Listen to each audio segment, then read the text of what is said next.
I, 26M, grew up with my father after my parents divorced when I was 8. My mother moved to Europe with her new boyfriend, promising to keep in touch, but those calls gradually faded until they stopped altogether. It was just Dad and me in our 3-bedroom house that he'd built with his own hands. He worked as a carpenter, and I learned the trade alongside him during summers and weekends. When I was 17, Dad met Diane at a community fundraiser. She was recently divorced with 2 daughters, Melissa, 16, and Jessica, 14. Dad fell hard and fast.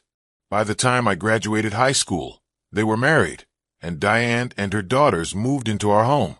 From the beginning, something felt off about Diane and her daughters. They were polite enough when Dad was around, but the moment he left for work, the atmosphere changed dramatically. Diane would bark orders at me while her daughters watched TV or scrolled through their phones. I tried my best to get along with them, hoping that eventually we'd find a way to be a real family. After high school, I decided to follow in my father's footsteps and become a carpenter. I apprenticed under him, learning everything about the craft. Dad and I had always planned for me to join his small business and eventually take it over. This meant I continued living at home, saving money to eventually get my own place. While I contributed to household expenses and did more than my fair share of chores, Diane and her daughters treated me like an unwelcome guest. They complained about my work boots by the door, the sound of my truck when I came home late from jobs, and even the smell of my aftershave in the bathroom. Nothing I did was ever right, but Dad seemed oblivious to the tension. "They're just adjusting," he'd say whenever I tried to talk to him about the situation. "Give them time." But time only made things worse. Diane began redecorating the house, removing all traces of my mother and our previous life. Family photos disappeared, replaced by professional portraits of Diane and her daughters. My childhood mementos were packed away in boxes and relegated to the garage. She even changed the color of the house from the blue my mother had chosen to a stark white that Dad hated but wouldn't admit. About 3 years ago, Dad started experiencing back pain. He brushed it off as part of getting older, but I noticed he was slowing down. The doctor eventually diagnosed him with a degenerative disc disease that would only get worse with time. Dad stubbornly refused to consider retirement, but I could see the toll the physical labor was taking on him. Last year, just before Christmas, Dad's condition deteriorated rapidly after he fell from a ladder at a job site. He needed surgery and faced a long recovery. I stepped up, taking over all of our ongoing projects and handling the business while he recuperated. It was exhausting work, but I was determined not to let Dad down or lose the clients he'd spent decades cultivating. Diane seemed concerned about Dad's health, but I soon realized her real worry was financial. Without Dad working, she feared her lifestyle would be affected. Her daughters, now 24 and 22, still lived at home, neither one with steady employment. Melissa had dropped out of community college and worked part-time at a clothing store. Jessica had a series of short-lived jobs, none lasting more than a few months. While Dad was in the hospital, Diane took me aside and said, "We need to talk about what happens to the business if your father can't work anymore." "I'll keep it running," I assured her. "Dad's been training me for years." She gave me a skeptical look. "We might need to consider selling it. The money would secure our future." I was shocked. "Sell the business? Dad would never agree to that. It's his life's work, our legacy." "Well, things change," she said with a shrug. After Dad came home from the hospital, he was determined to recover quickly and get back to work. But his progress was slower than he'd hoped. Physical therapy was painful, and he struggled with simple tasks. I continued handling all the business, visiting job sites early in the morning before checking on Dad, then returning to work until late at night. One evening, about 3 months after Dad's surgery, I came home late from finishing a client's built-in bookshelves. I was tired and hungry, but I'd brought home Dad's favorite takeout as a surprise. When I walked in, Diane, Melissa, and Jessica were sitting at the dining table with Dad, who looked uncomfortable. "Where have you been?" Diane demanded. "We've been waiting to discuss important family matters." "I was finishing the Morrison project," I explained, setting the food on the counter. "Where's the emergency?" Diane exchanged glances with her daughters. We've been talking about the future of this household. Your father's condition has created financial strain. The business is doing fine, I countered. I've kept all our clients, and even brought in some new ones. That's not enough, Melissa interjected, twirling her hair. Mom deserves better than scraping by on what you bring in. I looked at Dad, who was staring at his plate. Dad, what's this about? Before he could answer, Diane spoke. We need to make some changes. The girls and I have been discussing it, and we think the house needs renovations. A more modern look would increase its value. Renovations? Now, Dad's still recovering, and the business needs my full attention. Jessica rolled her eyes. It's always about the business with you. Because the business pays the bills, I replied, my patience wearing thin. Your father and I have decided, Diane continued as if I hadn't spoken, that we're going to convert the garage into a master suite for us. The girls will take the upstairs bedrooms. I frowned, confused. But I'm in one of the upstairs bedrooms. Where am I supposed to sleep? There was an uncomfortable silence. Then Diane said it. Let's just take his room and kick him out, she declared firmly. It's not like he contributes anything. Exactly, Melissa agreed with a smirk. You're 26. Shouldn't you have your own place by now? Yeah, Jessica added. We need the space more than you do. I stood there, stunned by the casual cruelty of their words. I looked at Dad, waiting for him to defend me, to remind them that I was keeping his business alive while he recovered. But he said nothing, his eyes still fixed on his plate. I ate my meal in silence, the food tasting like ash in my mouth. After dinner, I retreated to my room, lying awake for hours, replaying the conversation and my father's silence. How could he allow them to speak to me that way? How could he forget everything I'd done, was still doing for him? Early the next morning, before anyone else was awake, I made a decision. I called Uncle Robert, my father's brother and business partner from years ago, before they'd had a falling out over Dad's marriage to Diane. Uncle Robert had warned Dad that she was after his money and house, but Dad had been too in love to listen. Their partnership had dissolved, but Uncle Robert had gone on to build a successful construction company in the neighboring town. Uncle Robert, it's me. I need your help. 2 hours later, I was sitting in Uncle Robert's kitchen, pouring out everything that had happened over the past few years. He listened without interrupting, his face growing darker with each detail. I always knew she was bad news, he said when I finished. But to treat you this way after everything you've done? That's beyond the pale. And my brother allowing it? That's not the man I grew up with. I don't know what to do, I admitted. I've invested years in Dad's business, but I can't stay in that house anymore. Uncle Robert stroked his beard thoughtfully. You know, I've been looking for someone to manage our custom cabinetry division. The pay's good, and I've got a small rental property you could stay in until you figure things out. Are you serious? Dead serious. You're talented, hardworking, and trustworthy. Exactly what I need. Plus, it's about time someone taught Diane a lesson. It was as if a weight had been lifted from my shoulders. Thank you, Uncle Robert. I don't know what to say.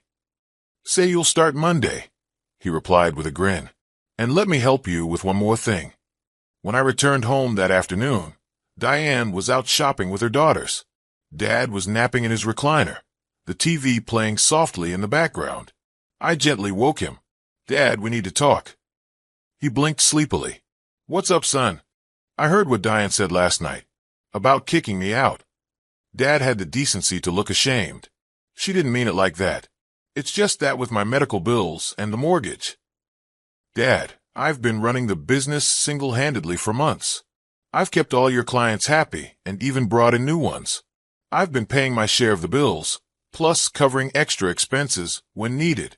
And you sat there while they talked about throwing me out of my own home. It's not like that, he protested weakly. Diane's just concerned about our future. No, Dad. She's concerned about her future. And her daughters.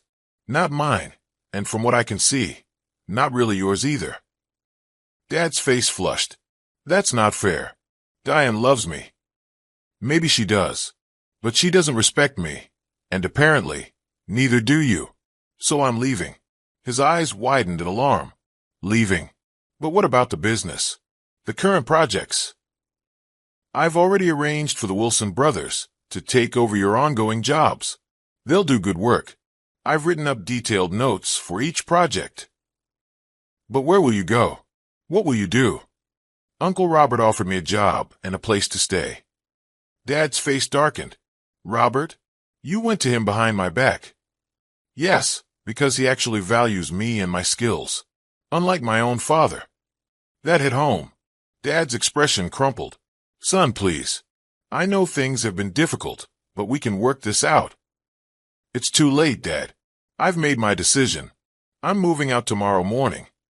I went upstairs and started packing my belongings, tears stinging my eyes, but determination keeping me focused. Hours later, I heard Diane and her daughters return, followed by raised voices. Dad was telling them I was leaving. Their response was predictably self-centered, concerns about the business, the income, who would take care of Dad's physical therapy. Not once did I hear concern for me. The next morning, I was up before dawn, loading the last of my things into my truck. Dad watched from the porch, looking older than his 55 years. You don't have to do this, he said quietly. Yes, I do. For my own self-respect. As the sun began to rise, a convoy of vehicles turned onto our street. 3 moving trucks, 2 vans, and several pickup trucks, all bearing the logo of Uncle Robert's construction company. Diane burst through the front door in her bathrobe. What is going on? Who are all these people? Uncle Robert stepped forward, clipboard in hand. Morning, Diane. Long time no see. Robert, what are you doing here? Just helping my nephew move out, as requested. He gestured to the trucks. Since you're so eager to have him gone, we thought we'd make it official. Diane's face paled. I don't understand. By now, Melissa and Jessica had joined their mother on the porch, their expressions confused and alarmed. It's simple, Uncle Robert continued.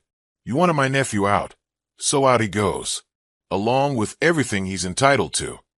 At his signal, workers began unloading furniture from the trucks and carrying it into the house, while others started removing items. Wait, what are they doing with our furniture? Diane shrieked. Not yours, Uncle Robert corrected. My brother's and my nephew's. We're just dividing the assets. What assets? What are you talking about? Uncle Robert handed her a document. This is the original deed to the house. My brother built it with our father, long before he met you. He owns it outright. Her face went ashen. But we're married. What's his mine? Actually, no. My brother may have been foolish enough to marry you without a prenup, but he wasn't foolish enough to add you to the deed. The house remains solely in his name. Diane fumbled with paper, her hands shaking. But the business. The business. Uncle Robert nodded to me. Show her. I pulled out a folder and extracted a legal document. This is the partnership agreement Dad and I signed when I turned 21. I own 49% of the business, with the option to purchase an additional 2% upon Dad's retirement, which, given his health, might be sooner than planned. But that's not all, Uncle Robert continued, clearly enjoying himself. The contents of this house, the furniture, appliances, even the fixtures, were either brought in by my brother before your marriage or purchased with business funds for business purposes. The dining table, where you so kindly informed my nephew he wasn't welcome, that's his. He made it in his first year of apprenticeship. Diane's face had transitioned from pale to bright red. This is ridiculous. You can't just come in here and... Actually, we can, I interrupted, my voice steady despite my racing heart. Everything is documented and legal. We're simply dividing what's mine from what's Dad's, and what's Dad's from what's yours, which, as it turns out, isn't much. Jessica stepped forward, eyes blazing. But where are we supposed to sleep? You're taking our beds. Those beds, Uncle Robert pointed out, were handcrafted by my nephew for his future home. They were stored here temporarily. Melissa turned to Dad, who had been watching everything in stunned silence. Dad, are you going to let them do this to us? It was the first time I'd ever heard either of Diane's daughters call my father Dad, and the manipulation was so transparent it made my stomach turn. Dad looked from Diane to her daughters, then to me and Uncle Robert, conflict clear on his face. Finally, he straightened his shoulders. "I think," he said slowly, "that I need to have a long talk with my wife. Alone." Uncle Robert nodded. "That's fair. We'll continue with the division of property as planned. The lawyers have already worked out what belongs to whom." The workers continued their methodical process, removing furniture, appliances, and even fixtures that I had crafted over the years. With each item that left the house, Diane's face grew more pinched, her daughters more distraught. I approached Dad once more before leaving. "I meant what I said about the Wilson brothers. They'll take good care of your clients. The business books are in order, and I've left detailed instructions for everything." Dad's eyes were damp. "I never meant for things to go this way." "Neither did I, Dad. But here we are." "Where will you be staying?" he asked, his voice small. "With Uncle Robert for now. I'll be managing his custom cabinetry division starting Monday." Dad nodded, a mixture of pride and sorrow in his eyes. "You always were talented, even more than me. I had a good teacher." Despite everything, I meant it. As the last of my belongings were loaded into the trucks, I took one final look at the house, where I'd grown up. Diane and her daughter stood on the porch, their expressions a mixture of shock, anger, and dismay. The sight of their faces as they realized just how much they had underestimated me, how much they were losing, was something I would remember for a long time. By mid-morning, the convoy was ready to depart. I climbed into my truck and started the engine, feeling a strange mixture of grief and liberation. Uncle Robert appeared at my window. "Ready?" he asked. I nodded. "Ready." As we drove away, I glanced in my rearview mirror. Dad stood in the driveway, watching us go. I couldn't read his expression from this distance, but I hoped that someday, when he finally saw Diane for who she truly was, we might find our way back to each other. 3 months have passed since that day. I've settled into my new role at Uncle Robert's company and discovered that I enjoy the challenges of management as much as I loved the hands-on work of carpentry. The rental property has become a home, and I've even started dating someone who appreciates my craft and respects my values. Dad calls occasionally. Our conversations are stilted at first, but gradually becoming more comfortable. He's filed for divorce. It seems that once the scales fell from his eyes regarding Diane, he couldn't unsee the truth. The house is on the market, and he's looking for a small condo closer to Uncle Robert and me. Last week, he asked if I would consider coming back to his business. "It was always meant to be yours," he said. "I just lost sight of that for a while." I told him I needed time to think about it. Uncle Robert has been more than fair with me, and I won't abandon him the way my father abandoned me.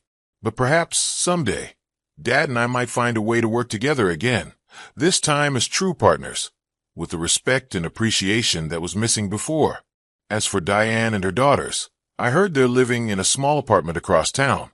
Sometimes I drive by Dad's house, my child at home, and see the for sale sign in the yard. Soon, it will belong to someone else, and that chapter of my life will truly be closed. But I'm not sad. That morning, when the moving trucks arrived and their smiles vanished, taught me an important lesson. Sometimes, you have to lose everything to discover what you're truly worth.